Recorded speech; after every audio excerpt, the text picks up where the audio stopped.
friendship expert. So she knows how to make friends. She's an author of the book. She is from San Francisco, and she makes the atmosphere in every company better, since she knows how to make colleagues friends, not just workers, but to build a team. Shasta, good morning for you because you're in San Francisco. Good evening to me because I'm in Dubai. And my first question, Good evening. good morning, good evening. We agreed with Shasta today that I ask one question to Shasta and she's asking one question to me if she will have any questions. So my first question to you, Shasta, how to make people who are colleagues in the company friends? In the companies, there is so much competition. Very often people hate each other. They're competing. The departments say, oh, marketing is wrong. No, my department is better. Is it ever possible to make them friends? What is your opinion? It is possible, and it's actually shows that we have greater personal success when we feel like we have friends in our workplaces. So we enjoy our jobs better. We are more likely to succeed with our mission. We call in sick less, like all the things. We show up more engaged in our work, and it's actually to the company's benefit that we have friends at work too. So it should be every organization's goal should be to saying, yes, we want you to get along. And obviously there's levels of friendship. We don't need everybody to be best friends, but we do need you stepping away from the competitive spirit and stepping into more of a collaboration, and we have each other's backs. The people who feel supported are going to succeed far further than those who are just out there to win and just get their job done. They don't actually win. So they not only don't win as often as people who are collaborative, but they actually are lonelier in the process. So it's a losing battle to go that route. Now it's your turn, Shasta, to ask me any question you want. Yeah, so tell me, I don't even know you. So tell me about what got you interested in the movies and how you started doing the route the focus that you have right now. Actually, I was a diplomat before. I worked as a diplomat in Japan. And it so happened that my younger sister was in the terrorist attack 9/11 in USA. And it was such a big impact.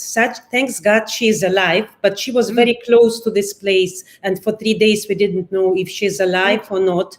And my plan was to do movies about Middle East, since I lived many years in Kuwait and then in United Arab Emirates. And I was thinking it's very important to portray this part of the world, because if we will not know who we are, we will just, ruin each other. We will eliminate each other, and we should become friends. So actually, Shasta, I'm coming back to your topic, because to know and to understand each other, we should be friends. Okay, I answered your question quickly, and now we go to you again, and then you can ask again me the question. My question to you, Shasta, it sounds wonderful, but very unrealistic what you're saying. You're saying make all your colleagues are friends, but sometimes they're competing between each other. Let's say if this person in the department is better, he will receive the position of the boss. So they are competing, you or that, it's like, I made one movie, it's called Harim. It's about women, in the families. Muslim people, they can have 4 wives. And, there are a lot of soap operas and serials about harems, where wives are competing between each other. There cannot be friendship between them. That's why in the companies, very often people are, they are competing. What you will recommend for them? Not to compete, but to become friends. How? We actually can, it's not that competition is bad, it's that we want our competition to make all of us better. And that's our ultimate goal here. And so even like we have Olympic teams who are competing against each other and are friends and get along and can cheer for each other as well. We have our families. We sometimes compete with our siblings for different attention and for different experiences. We have experiences with friends outside of work that we feel competitive with, that we feel like we're both trying to reach certain goals or life stages. And so it's natural to feel competitive, because that's kind of one of the ways that we're constantly assessing, am I doing well? So the goal isn't to not compete, but the goal is to say, what can we do to compete that makes both of us, all of us, do better so that we're all happier. And that's the more powerful way for us to do our work. Is it a little more challenging? Maybe, but it's actually way more rewarding. And it's only challenging because many of us haven't had that modeled. We haven't been conditioned to believe that. But it actually is way more enjoyable to show up with a colleague and say, yes, we both want this promotion. And that's okay. So let's talk about what we could do in our friendships. How can we protect our friendship and both go after this? We both want career success. And so what can we do to like help each other accomplish our goals? And maybe we both can't get this promotion, but we can both definitely keep building our careers and making a big difference in this world and being happy and satisfied with our careers. So absolutely, it's crucial that we figure out how to not feel alone. I mean, I could go down a whole road on just the health statistics, the mental health and the physical health statistics. But when we feel like we're out there fighting for something small and we're competing in a sense where we don't feel like there's enough for everybody, it alerts all of our stress syndromes. I mean, we're just like on full alert stress and our bodies don't feel supported. We aren't able to be as creative. We aren't able to think as hopefully. And so it's to our benefit that we feel like there's people at work who have our backs and we have their backs. Even if we all want to succeed, it's not an either or situation. So I will ask you my Yes, question for you. Shasta. I will Yes, ask my please. question to you is, have you ever been in a situation where you felt competitive with another person, maybe another woman or something, and you ended up actually seeing that by working together or by choosing a route other than just competition, pure competition, that ended up benefiting both you and or her? I will tell you, I was very competitive because my character is very competitive and very ambitious. And I think I was very competitive with my husband before. And when we Mm. had honeymoon, we were competing in tennis, in table tennis, in anything. And it was very, very funny. But now, I think that our power is really not to compete, but to combine everything, to combine languages, to combine cultures, to combine really everything. So in a way, I think I'm doing something what you are doing, but even to not to compete within nations. You mentioned Olympic Games. Yes, Olympic Games, it's a big game. And I know there was a big scandal because Russian Olympics gymnastics, they were competing with Israel, who is number one, because Russia is for 25 years, they're holding the whole pedestal, 1, 2, 3. Imagine for Mm. 25 years to be the best. It's almost incredible. It's like magic. And it's difficult to give the position to somebody else. So I think new era is not the era of this competition. I think it's finished. With the time of pandemic, we will never compete as before. I don't know how to describe it in the words, but I feel that it will be different. And now I'm coming to Shasta and to the questions to you. Shasta, in one of your interviews in TEDx Talks, you said that it's not about how many friends we have. You can have 100 friends or 5,000 friends in Facebook, but you are not having a real friend whom you can call, whom you can ask for help. And you said that it's very important to have the strong relationship. You were saying that the most important is positivity, consistency, and vulnerability. Can you explain that, please?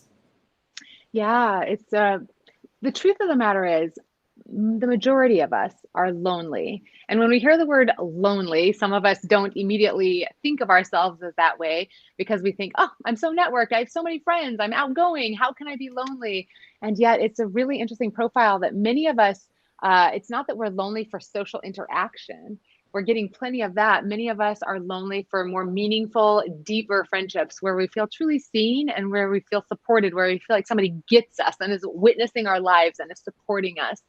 And when we look at all of the things that leave us feeling close to somebody, that leave us feeling bonded and supported, when we look at all the different social studies, there's always these three factors that you just named show up in every single one of those studies. And we might use different words for them, but these three concepts have to be present, and we can judge the health of any relationship by these three things. And so, just to repeat them, it's positivity, which is we want to feel good when we're interacting. We want to feel accepted. We want to feel supported. We want to laugh. We want to have acts of kindness. We want to feel affirmed and express gratitude, all those things that feel good to each of us. Every relationship needs to have good feelings as part of it. That's who we're going to gravitate to, who we want to enjoy. The second requirement of all healthy relationships is consistency. That's our shared experiences. Those are our consistent interaction. That's where we build history. It's how we kind of develop a pattern of what we do together and how often we do it together. Because we can have a great time once with somebody and have positivity, but if we don't repeat it regularly, it was just a one-time experience. If we want to feel close to somebody, we need to keep having that consistent interaction with them, and that's what builds us. We feel like we can rely on each other. We start knowing what to expect, and we feel like we can assume that person's there for us because they've been there for us. So that consistency is really important for feeling like we can rely on each other and know what to expect.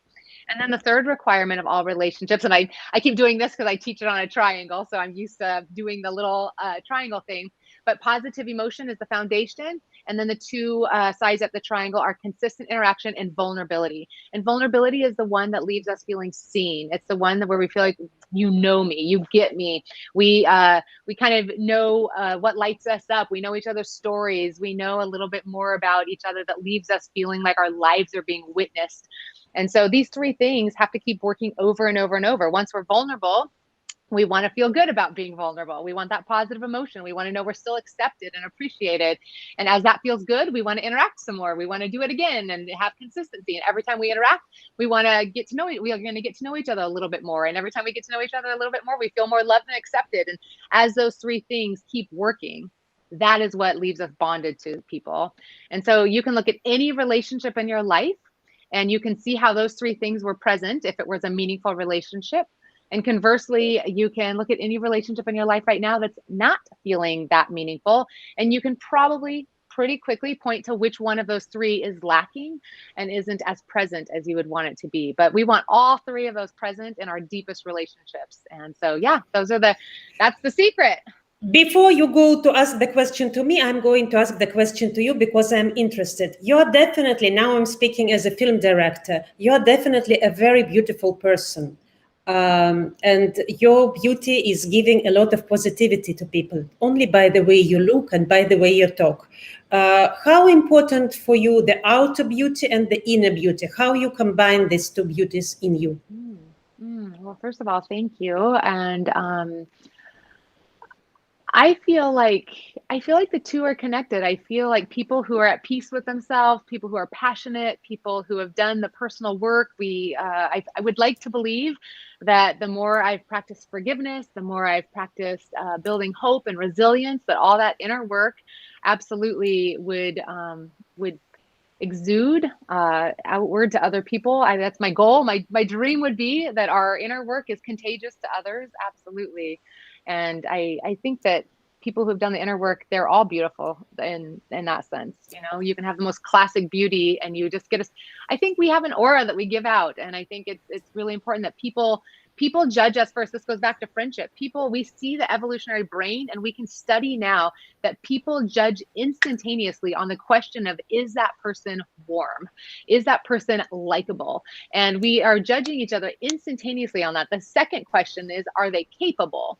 But we so often make the mistake of thinking we need to show up and act capable, and we think we need to impress each other. And I think we often show up putting on this need to impress. But what people really want to know off the bat is, are you warm? Will you like me? Are you accepting of me? And so we often make the mistake of trying to wow and impress and do the little tap dance. And really, the other person doesn't need to be impressed. They just want to feel warm and feel accepted by you. And I think that that's something that when we know that's how people instinctively judge us, we can let go of the need to impress a little bit and just show up and see the other person.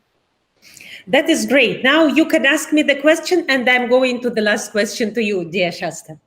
Okay, that's wonderful. So I want to know, well, based on what I just said, as a film director, you're looking at people making judgments and stuff like that. What is it that you look at that makes you lean in or kind of pull away? Like, what is it that makes you see somebody as beautiful? You probably have thought a lot more about that than I have. Shasta, for me, since I was very small, 3 years old, I like to watch people. When other kids were playing, I was sitting in the cafe. I was asking my mom, I was just to sit and watch. I like people very much. I'm interested to work with a lot of people. I'm not tired working with people. But, it's like when you feel very strongly. This is since I'm small, I can feel Yeah. what the Yeah. person, how is he feeling, what is he thinking, what are his emotions. And that's easy when you make movies, when you want to make interview, that's why our program is called Hidden Hero, to help Mm. people to go on stage. You said you love the stage. You said you like to be on the stage. So not everybody is ready to go on the stage. I mean, everybody wants to be on the stage. Somebody wants how to help people to be on the stage. That's what's going on. That is how. Yeah, I like sincere people and I like warm people, as you said, very much. Mm. Mm. Shasta, my last question to you is. Will you recommend to cut the amount of people on your social media? You were telling that even if you have 5,000, 10,000, but you don't have one real friend, it's difficult. How to manage? Should we, in your opinion, give it, say, 1 hour to social media or 1 hour in a month to social media? Your personal experience, how you are dealing with that and how you recommend your clients, because a lot of people complain, they say we have so many people that really we feel lonely. The same what you were saying in the beginning. How you recommend to control the amount of people you are friend with?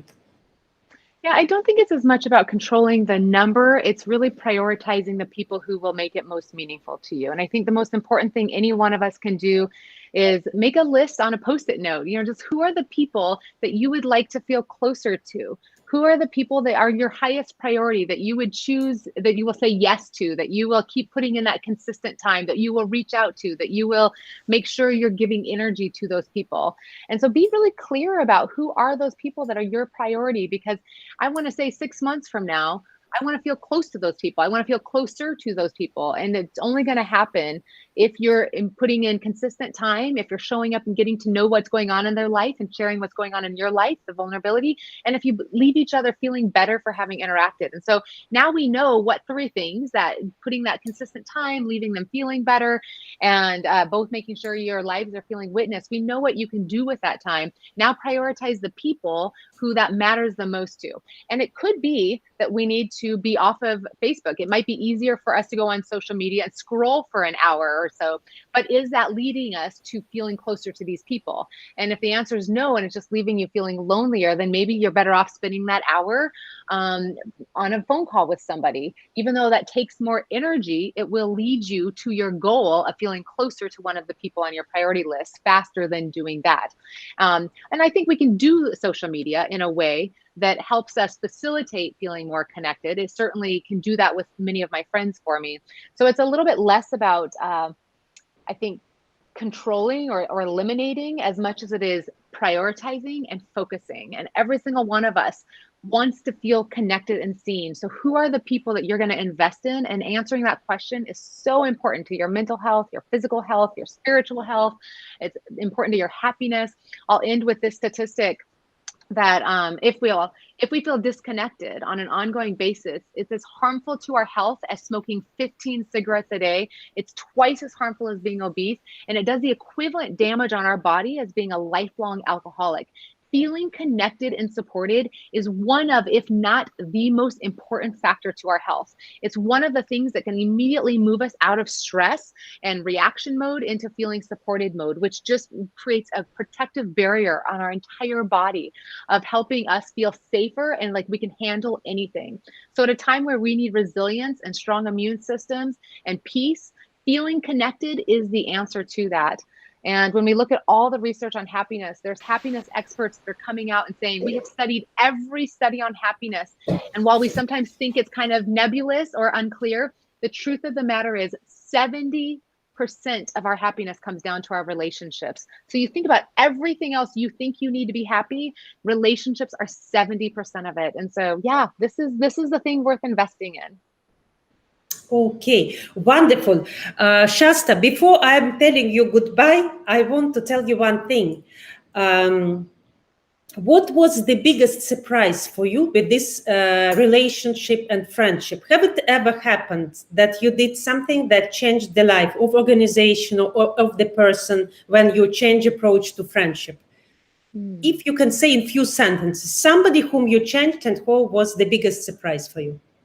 Oh, I don't know that one pops into my mind. I just got like 2 or 3 emails over the weekend that of people who just said that coaching that you did a year ago, it has changed the trajectory. Now I have all these close relationships, or an organization that said a year ago we were here, and now it's like my whole team feels like they just want to be supporting each other. And it just turned that experience around. So I don't know that it's one, but I'm telling you, like just getting those kinds of emails just leaves you being like, this is what I'm here to do on the planet, is help people feel connected. So, and thank you for what you're here to do. And thank you for being such a beautiful platform and what a beautiful space, and for letting me ask you questions and for sharing so much of who you are too. I'm Thank you fascinated and so much. intrigued. Hidden Hero is with you. Thank you so much, Shasta. Hidden Mm. Hero is with you, supporting